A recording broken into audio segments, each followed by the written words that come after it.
드림카 하나쯤은 생각하고 계실 겁니다. 포르쉐나 마이바 같은 건 기본이고 페라리나 맥라렌, 롤스로이스, 벤틀리 이런 차들을 꿈꾸는 분들이 있죠. 그런데 이건 진짜 말 그대로 드림, 꿈의 자동차고요. 우리 아빠 세대들은 현실이라는 수식어를 붙여서 타협을 하기 시작했습니다. 현실 드림카, 말 그대로 애들 키우면서 돈 모으고 이 정도면 살 수 있겠구나 싶은 차가 하나쯤은 있을 겁니다. 요즘은 SUV를 가지고 현실 드림카라고 하는데 20년에서 30년 전까지만 해도 현실 드림카가 굉장히 다양했습니다. 오늘은 얼마 전 무쏘 이야기에 이어서 옛날 차 이야기를 한번 해볼까 합니다.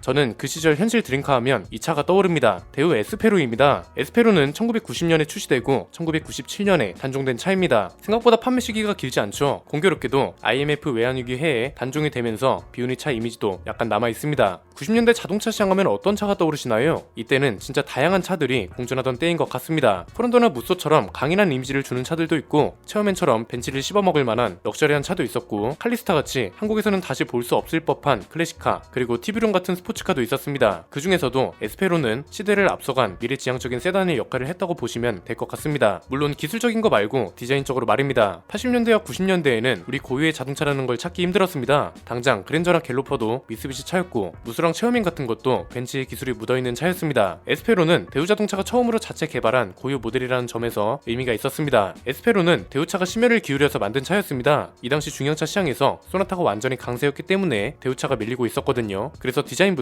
현대차랑 차이를 두기 시작합니다. 이탈리아의 디자인 스튜디오인 그루포 베르토네가 디자인을 맡은 걸로 유명합니다. 여기가 어떤 곳이냐면 알파로메오 줄리에타, 알파로메오 GT, 람보르기니 미우라, 람보르기니 에스파다, 람보르기니 디아블로 이런 차들을 디자인한 곳입니다. 이 정도면 말이 뭐하나요? 군더더기 없는 디자인으로 아저씨들 마음을 단번에 사로잡았죠. 이때 당시에는 디자인을 굉장히 센세이션했고 스포티하게까지 했습니다. 실제로 공기저항 개수도 0.29 수준으로 당시 나왔던 차종들 중에서는 굉장히 낮은 편에 속했습니다. 그래서 이때 대우차도 공기저항 개수를 가지고 마케팅을 했었는데 당연히 잘 통하지는 않았습니다. 지금이야 공기저항 개수 하면 사전적 의미를 제대로 알지는 못해도 대충 어떤 거라는 느낌은 알잖아요. 그런데 이때는 용어도 생소했고 어떤 장점이 있는지도 사람들이 잘 모를 때라서 마케팅과 판매량에 크게 도움이 되지는 않았습니다. 대신 디자인만큼은 아직도 시대를 앞서갔다는 평가를 듣고 있을 정도입니다. 에스페로는 진짜 다시 부활하면 대박날 차 같은 주제에 단골로 등장하는 자동차이기도 하죠. 그런데 원래 에스페로는 우리가 흔히 알고 있는 모습이 아니었습니다. 90년 9월에 출시된 초기형은 테일램프가 이렇게 생겼었습니다. 시트로행 느낌이 강하죠. 91년 2월에는 새로운 엔진 사양이 추가되면서 의도치 않은 팀킬도 해버립니다. 이때 당시 대우하면 프린스였거든요. 에스페로가 중형급으로 출시되면서 로얄 프린스를 완전히 저격해버립니다. 이렇게 되면서 에스페로라도 잘 팔렸으면 모르겠는데 수요층이 완전히 반반으로 갈리면서 두 차 모두 피해를 입었습니다. 그래서 이때 대우차가 생각한 게 현대차한테 엘란트라가 있었잖아요. 엘란트라는 준중형 차였거든요. 그래서 아예 프린스를 중형, 에스페로를 준중형급으로 홍보하면서 판매량을 다시 정상치로 끌어올립니다. 우리가 흔히 기억하는 에스페로는 92년형 모델입니다. 헤드램프 사이에 전용 엠블럼도 추가되고 그랜저처럼 하나로 이어진 테일램프가 특징이었습니다. 연식이 변경되면서 시트 재질도 고급스러운 걸로 바꾸고 앞좌석에 시계도 추가하고 이때 당시에는 고급 옵션이었던 CD팩, ABS 같은 것들도 추가됐습니다. 보기에만 좋은 디자인은 아니었습니다. 이 당시 한국에서는 볼 수 없었던 특징을 가지고 있기도 했습니다. 라디에이터 그릴을 없애버리고 C필러 쪽을 유리로 감싸는 것도 새로운 시도였습니다. 준중형급으로 팔리던 것 치곤 실내 공간도 꽤 넓었습니다. 기능적으로 나름 괜찮은 디자인이었습니다. 사고라는 게 굉장히 다양한 유형으로 발생하잖아요. 여러 유형의 사고로부터 안전을 확보하는 역할도 이 디자인이 했다고 합니다. 앞에서 공기저항 개수가 낮다고 말씀드렸는데 유선형 디자인 때문에 그런 것도 있고요. 범퍼 아래쪽에 에어댐을 설치한 것도 영향을 줬다고 합니다. 다른 건 몰라도 디자인만큼은 진짜 대우차가 심혈을 기울였다고 평가를 받고 있는 차인데 의외로 홀대를 받은 차이기도 합니다. 에스페로는 대우차 최초의 전륜구동 중형차라고 볼 수 있거든요. 그런데 이 타이틀은 내간자가 되어버렸습니다. 에스페로 포지션이 애매해서 아예 준중형으로 홍보를 했기 때문에 그렇습니다. 물론 이게 신의 한 수가 된 걸 수도 있습니다. 이때 당시 소나타는 지금이랑 완전히 달랐습니다. 지금은 20대나 30대가 타도 이상하지 않은데 이때는 중장년층은 되어야 중형 세단을 타던 시절입니다. 이 당시 중장년층한테는 디자인이 너무 과했습니다. 그리고 소나타 대비 길이나 폭이 좁아서 실내 공간이 비교적 좁았기 때문에 어떻게 보면 중중형으로 홍보하고 판매하는 게 신의 한 수라고 볼 수도 있습니다. 중형차라고 하면 작은데 준중형 차라고 하면 또 큰 편에 속했으니까요. 그리고 준중형 차는 비교적 젊은 세대들이 타는 차였기 때문에 디자인이 젊은 층한테 통한다는 것도 중요한 포인트였습니다. 그래서 연예인들도 첫 차로 많이 탔던 게 에스페로이기도 합니다. 대우차가 이때까지만 해도 승차감하고 주행 성능으로 호평을 받던 브랜드입니다. 대표적인 차가 르망이었는데 이때 르망에 쓰이던 부품을 거의 그대로 사용하고 휠 베이스만 늘린 거에 가까웠기 때문에 개발 비용도 크게 줄였던 차로 유명했습니다. 동시에 자동차 품질이 그렇게 좋지 못하던 시절이라 품질 마케팅에도 굉장히 열을 올렸습니다. 95년에 품질 평가단 100명을 모집했습니다. 이때 에스페로를 한 대씩 빌려주고 에스페로의 달라진 품질을 느껴보라는 마케팅을 펼쳤습니다. 이때 이 모집단에 신청한 인원만 40만 명에 달했다고 합니다. 이 마케팅 덕에 유럽 진출도 수월하게 할 수 있었고요. 유럽 자동차 전문지인 오토 익스프레스에서 최우수 자동차에 선정해 주기도 했습니다. 그리고 포지션도 굉장히 유동적으로 왔다 갔다 했죠. 출시 초기에는 소나타를 견제하다가 나중에는 엘란트라로 표적을 변경했다고 했잖아요. 이 과정에서 로얄 프린스 판매량을 간섭하는 걸 극복하려고 독자 개발한 엔진을 추가로 집어넣었습니다. 1.5L DOHC 엔진인데 이게 영국 로터스에서 자문을 받아서 설계된 엔진이었습니다. 이것도 약간 시대를 앞서간 엔진이었습니다. 요즘 마케팅으로 많이 쓰죠. 실사용 구간이라고 해서 도심 같은 데에서 경쾌하게 움직일 수 있도록 최대 출력이나 토크 구간을 낮은 RPM 영역으로 설정하는 거예요. 세운차가 특히 많이 쓰는 문구인데 이때 당시 에스페로도 중저속 구간에서 최대 출력을 발휘했습니다. 그래서 오히려 한국 도로 사정하고 잘 맞는 엔진이었는데 고속 주행 성능이 다른 차들에 비해 떨어져서 이게 약간 발목을 잡기도 했습니다. 디자인도 예쁘고 대우차 입장에서도 여러모로 의미가 있는 차이기도 했고 아직까지도 회자되고 있는 차라서 굉장히 화려한 면만 있을 것 같은데요. 꼭 그렇지만도 않습니다. 연비가 별로 좋지 않고 품질 완성도도 좋지 못했습니다. 그리고 이건 시대적인 문제라고 볼 수 있겠지만 지금은 다시 나오면 대박일 거라고 얘기하잖아요. 그런데 이때 당시에는 너무 시대를 앞서간 디자인이었다는 게 문제였습니다. 무난한 디자인을 선호하던 당시 소비 성향하고는 안 맞았다는 거죠. 비슷하게 디자인된 세피아가 나중에 대박을 낸 걸 생각하면 오히려 조금 더 늦게 출시했어도 괜찮지 않았을까 싶기도 합니다. 뭔가 정리가 제대로 되지 않은 시장이 나타난 비운의 자동차라고 하는 게 맞을까요? 이렇게 계속 완벽하게 정착하지 못한 채로 97년 2월에 후속인 누비라랑 레간자가 출시되면서 단종을 맞이했습니다. 7년 가까운 시간 동안 54만 5천 대 넘게 생산됐는데 이 중 23만 7천 대 가까운 물량이 해외로 수출됐습니다. 이것만 봐도 알 수 있는 건 뭔가요? 국내보다 해외 시장에서 평가가 좋았다는 거죠. 전체 물량인 절반이 해외로 나갔을 정도면 진짜 어마어마한 수출량이었던 거잖아요. 여러 가지로 문제가 없었던 건 아니지만 이때 당시 젊은 아빠들한테는 충분히 현실 드림카가 될 수 있었다는 차였다는 건 분명합니다. 지금 봐도 디자인은 정말 세련됐잖아요. 독자 엠블럼을 달고 있다는 것도 꽤 매력적이었고요. 확실히 지금하고는 당시 자동차 시장이 많이 달랐다는 게 느껴지시죠? 지금은 패밀리룩이라고 해서 브랜드마다 디자인이 거의 똑같고 심지어 경쟁 모델도 너무 뚜렷합니다. 뭔가 차 종류나 기술은 다양해지는데 다양성은 점점 사라지고 있는 느낌이라고 해야 할까요? 영상 시작할 때 나열해 드렸던 차들만 봐도 어떤가요? 갓그랜저, 체어맨, 무쏘, 코란도, 칼리스타, 에스페로, 여기에 티뷰런 같은 차들까지. 다른 건 몰라도 그 시절 감성은 진짜 요즘 자동차들이 따라갈 수 없는 무언가가 있는 것 같습니다. 그럴 수밖에 없는 게 요즘 자동차 회사들을 보세요. 오히려 그 시절 감성을 떠올리려고 레트로 디자인 열풍이 불고 있잖아요. 제규어는 E타입으로 전기차를 만들고 폭스바겐은 마이크로버스를 오마주하고 포드는 브롱코를 부활시키고 랜드로버는 디펜더를 재해석해서 내놨습니다. 심지어 현대차도 포니를 계속 소환하고 그랜저 풀체인지의 디자인 테마가 각이라고 했을 정도입니다. 에스페로가 정말 그 시절 다양했던 자동차 시장에서 한 획을 그었다는 거, 그것도 7년이 채 안 되는 시간 동안 획을 그었다는 건 대우차 내에서 정말 큰 역할을 했다고 볼 수 있을 것 같습니다. 지난번 무쏘에 이어서 오늘은 에스페로 이야기를 해봤는데요. 요즘 댓글로 옛날 차 이야기를 해달라는 요청이 많더라고요. 그 시절을 대표하던 자동차 이야기가 궁금하거나 듣고 싶은 자동차 이야기가 있으시면 댓글로 남겨주시면 감사드리겠습니다. 오늘 내용은 여기까지입니다. 내용이 유익하셨다면 구독과 좋아요 알림 설정 부탁드립니다. 저는 김승일 안PD의 스포일러 안PD였습니다. 감사합니다.